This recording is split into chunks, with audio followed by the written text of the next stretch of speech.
So Bruce, can you tell me about this soundboard here? Well, I'm going to show you something you can show your friends. If this was like a graphic equalizer or something, what we used to do is we set the sound system up like that.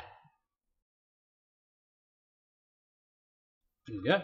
We call that a rock and roll smile. And generally, you know, if you set your car hi-fi like that on your graphic equalizer in your car, it generally sounds pretty good.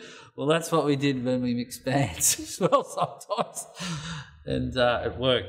But this is a little mixing desk, a really small one, and we might put the drums in these sorts of channels, and the guitars there, and the keyboards there, and the vocals down there, and then we would use bass and treble on these little knobs here, and we'd try and mix it, and it would go out these two red faders, left and right, to your left and right sound system, and we'll try and do the levels. So that's basically a real fast version of what mixing is. Yeah. And then they can be really big, and these days they can be really small and digital, so like your computers, and there'll be no knobs on it at all, and so digital.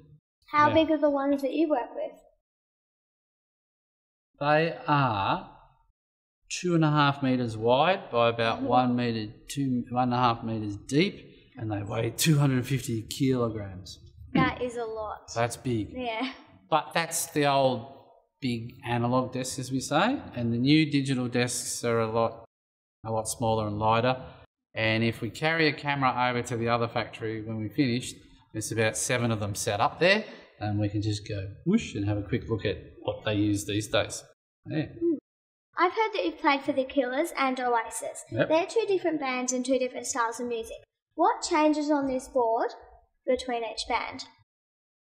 You know what? I reckon the approach is the same. Like your drums sound the same and your guitars might sound the same. The thing about Oasis is that they want to be a big guitar band. It's big and rock, and they like the guitars loud, and they've got a nice big vocal and so forth. And the keyboards just sit in the background. Where with the Killers, they're way more poppy and got loads more keyboards. Still pretty heavy, but I have their guitars back a little bit when I was mixing them, and had the keyboards a lot louder and probably more effects. Like on Oasis, I left it very plain and raw because they wanted to sound like a rock band. And the Killers, lots of reverbs and that to try and make them sound pretty. So pretty nice and poppy, like their records. Yeah.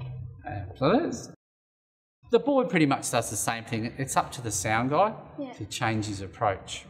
Okay. Yeah.